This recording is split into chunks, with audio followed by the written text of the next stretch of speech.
US president Donald ട്രംപിനെയും Israel പ്രധാനമന്ത്രി Benjamin നെതന്യാഹുവിനെയും വധിക്കുന്നവർക്ക് Iran പാരിതോഷികം നൽകാൻ ഒരുങ്ങുന്നതായി റിപ്പോർട്ട്.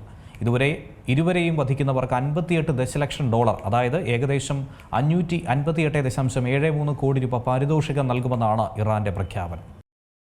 ട്രംപിന്റെയും നെതന്യാഹുവിന്റെയും തലയ്ക്ക് വിലയിട്ടിരിക്കുകയാണ് ഇറാൻ. ഇരുവരെയും വധിക്കുന്നവർക്ക് $58 മില്യൺ പാരിതോഷികം പ്രഖ്യാപിക്കാനായി ഇറാൻ പാർലമെന്റ് നീക്കം നടത്തുന്നത്. അത്തരത്തിലൊരു ബിൽ ഇറാൻ പാർലമെന്റ് ചർച്ച ചെയ്യുന്നതായിട്ടാണ് റിപ്പോർട്ട് വരുന്നത്. ഇറാന്റെ national security and foreign policy committee chairman Ibrahim അസീസിയാണ് ഈ വിവരങ്ങൾ പുറത്തുവിട്ടിരിക്കുന്നത്. ട്രംപിനെയും നെതന്യാഹുവിനെയും വധിക്കുന്ന വ്യക്തിക്ക് അതല്ലെങ്കിൽ സ്ഥാപനത്തിന് ഏകദേശം $58.23 ദശലക്ഷം പാരിതോഷികം നൽകുന്നത് സംബന്ധിച്ച് ഇറാന്റെ റിപ്പബ്ലിക്കിന്റെ സൈനിക സുരക്ഷാ സേനകളുടെ പ്രത്യാക്രമണം എന്ന രീതിയിൽ ഈ ബില്ല് തയ്യാറാക്കാനുള്ള നീക്കത്തിലേക്ക് കടക്കുന്നത്.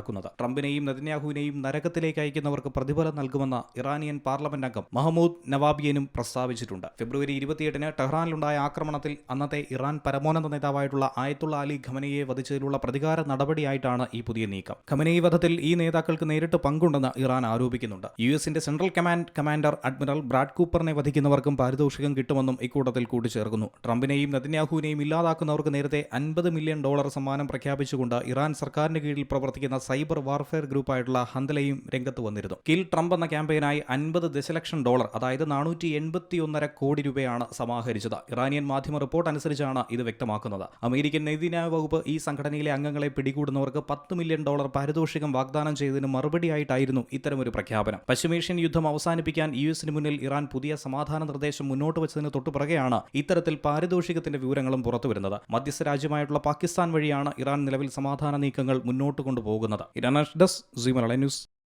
ഏറ്റവും പുതിയ വാർത്തകളും വിശേഷങ്ങളും വിരൽത്തുമ്പിലറിയാൻ സീ മലയാളം ന്യൂസ് എല്ലാ ഡിജിറ്റൽ പ്ലാറ്റ്ഫോമുകളിലും ലഭ്യം.